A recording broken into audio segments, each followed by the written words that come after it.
Diplomatie, le chef du Parlement burkinabé, Dr Ousmane Bougma, a reçu l'ambassadeur de l'Inde au Burkina et l'ambassadeur du Royaume de Belgique. Ces deux diplomates sont venus faire le point de la coopération entre leur pays et le Burkina Faso. L'arbre, cette ressource importante, voire indispensable, a été célébrée cette année à travers la Journée nationale de l'arbre. La 6e du genre, notons que c'est la toute première fois que la Journée nationale de l'arbre est célébrée dans la cité de Sia. L'Assemblée législative de transition ne s'est pas faite compter l'événement. Une délégation conduite par Dr Ousmane Bougma était sur place à Bobo pour la célébration. L'ambiance dans un instant. Le comité interparlementaire de l'UOMOA, vous en avez certainement déjà entendu parler ou pas du tout. Eh bien, l'interview express de ce numéro vous renseignera davantage. Voilà qui constitue l'essentiel de l'actualité. Merci pour votre fidélité à la tribune du Parlement.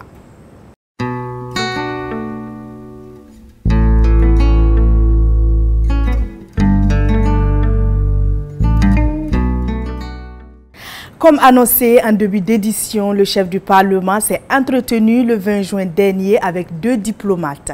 Il s'agit de l'ambassadeur de l'Inde au Burkina et celui du Royaume de Belgique.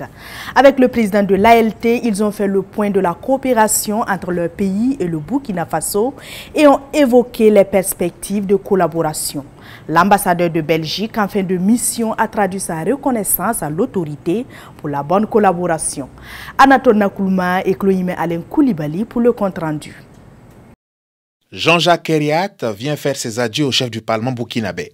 L'ambassadeur belge, en fin de mission, a passé 4 années au service de la coopération entre son pays et le Burkina Faso.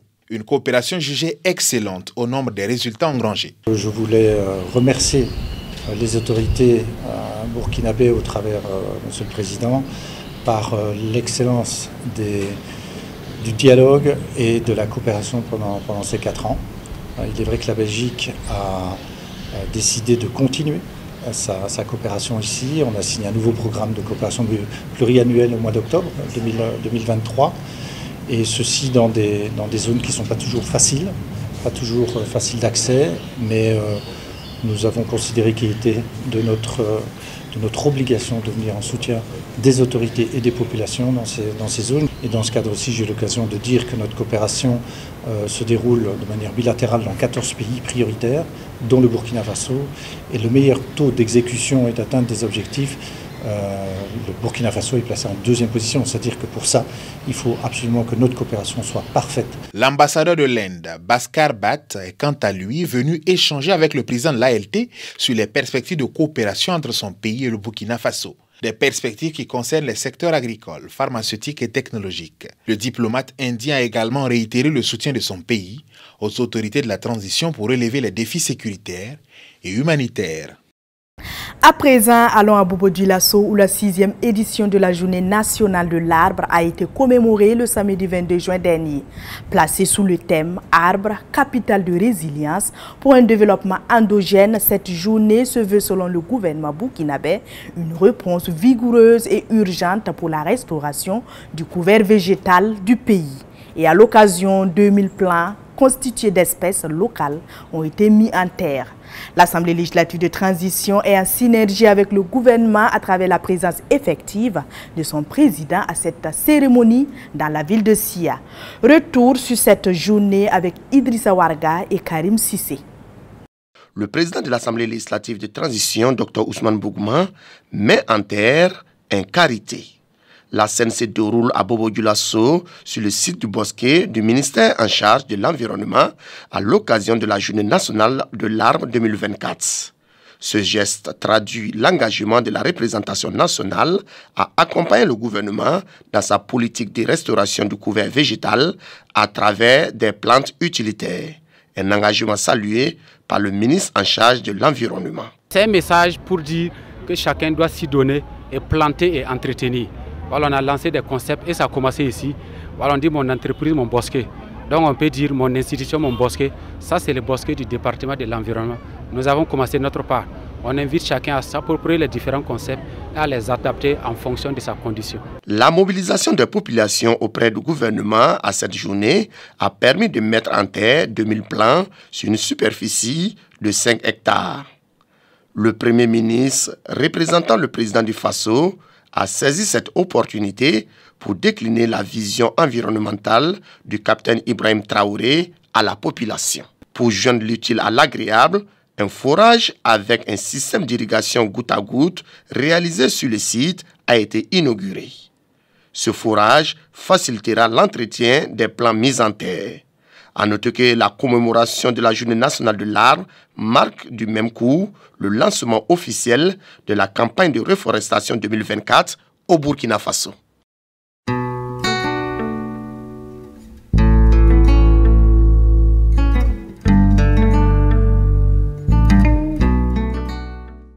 Le comité interparlementaire de l'UEMOA est un organe de contrôle démocratique qui regroupe une quarantaine de députés des États membres de l'UEMOA.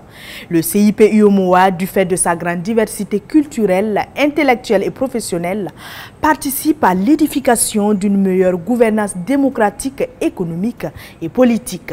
Pour en apprendre davantage sur ce comité interparlementaire, Axel Nicole Yaro reçoit pour vous le professeur Abdoulaye Soma, président par intérim de cette institution.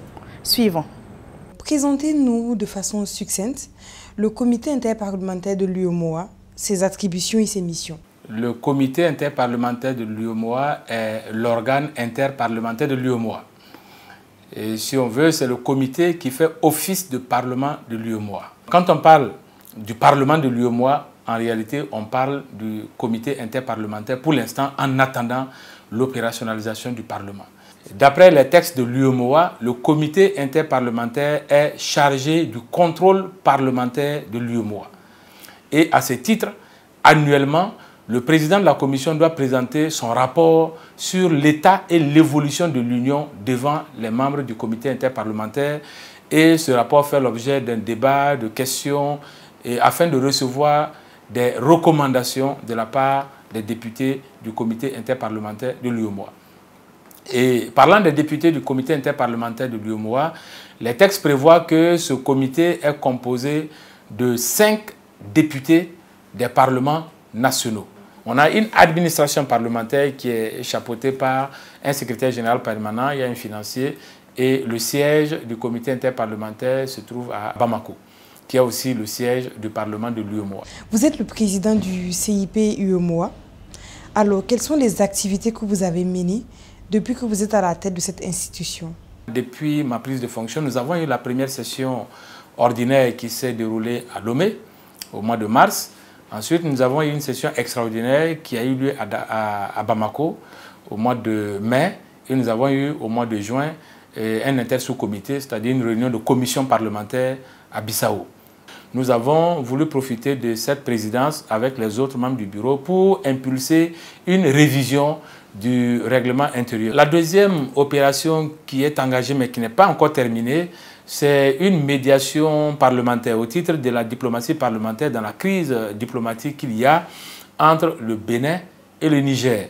Alors, dites-nous, quelle est la représentativité du Parlement burkinabé au sein de cet espace communautaire? La commission siège à Ouagadougou ainsi que tous les autres organes. Ce qui fait que le Parlement du Burkina Faso est la porte d'entrée du CIP à Ouagadougou, au Burkina Faso, qui est le siège de l'Union. Aujourd'hui, le Burkina Faso occupe, si on veut, la première place au sein du Parlement de l'UEMOA. C'est la place la plus représentative. Pour nos téléspectateurs, on aimerait savoir quel est l'intérêt pour un pays comme le Burkina Faso d'être membre d'une telle organisation.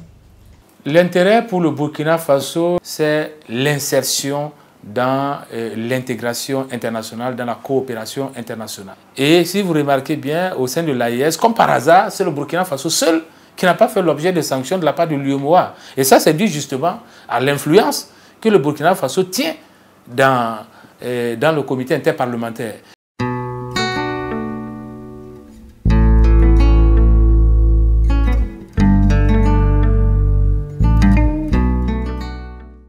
Le sujet du vocable du jour est la Commission interparlementaire de la Communauté économique et monétaire de l'Afrique centrale, CIP-CEMAC, une organisation interparlementaire qui devait, par le dialogue et le débat, contribuer aux efforts d'intégration de la communauté dans plusieurs domaines. Pour en savoir plus sur la CIP-CEMAC, suivons le chargé des relations publiques de l'ALT, M. Honora Bationo. La commission interparlementaire de la communauté économique et monétaire de l'Afrique centrale, en abrégé CIP-CEMAC, a été installée le 22 juin 2000 à Malabo, en République de Guinée équatoriale, qui abrite du reste le siège de la commission interparlementaire. La commission interparlementaire de la communauté économique et monétaire de l'Afrique centrale est composée de 30 membres, soit 5 membres par État des 6 pays qui composent l'institution parlementaire. En rappel, la CIP-CEMAC est composée des pays ci-après: la Centrafrique, le Gabon, le Cameroun, le Congo, la Guinée équatoriale et le Tchad. La CIP-CEMAC est en Afrique centrale, ce que le CIP-UEMOA est en Afrique de l'Ouest. La commission interparlementaire de la CEMAC devait, par le dialogue et le débat, contribuer aux efforts d'intégration de la communauté. Elle se devait aussi d'examiner en particulier le rapport annuel soumis par le secrétaire exécutif de la commission interparlementaire, de même qu'elle pouvait, sur initiative propre, entendre le président du Conseil des ministres de la communauté économique et monétaire de l'Afrique centrale, entendre également le président du comité ministériel de la CEMAC ou encore le gouverneur de la Banque économique de l'Afrique centrale. Les sessions et les séminaires organisés par la commission interparlementaire constituent autant des espaces de délibération que des opportunités d'une réflexion laborieuse, aidant à la meilleure connaissance de la communauté, ses institutions, ses organes, ses mécanismes de fonctionnement. Toutes ces rencontres peuvent aboutir sur la prise d'actes donnant de la lisibilité à la mise en œuvre de la feuille de route de la commission interparlementaire. Le souci d'une action de sensibilisation plus efficace, associant les dirigeants de la CEMAC et ceux des États, a amené la commission interparlementaire à adopter une résolution sur l'institution du 16 mars de chaque année comme journée de la CEMAC. La célébration de la journée de la CEMAC, adoptée par les parlementaires et actée par les chefs d'État de la communauté, est une grande avancée dans l'unité de cette partie de l'Afrique. Point final pour votre magazine. Ce fut un plaisir pour moi de vous présenter ce numéro de la Tribune du Parlement. Comme toujours, rejoignez-nous sur nos plateformes digitales Assemblée législative de transition ou tout simplement capter la 89.7 FM, la voix du Parlement radio pour rester dans le bain de l'actualité parlementaire.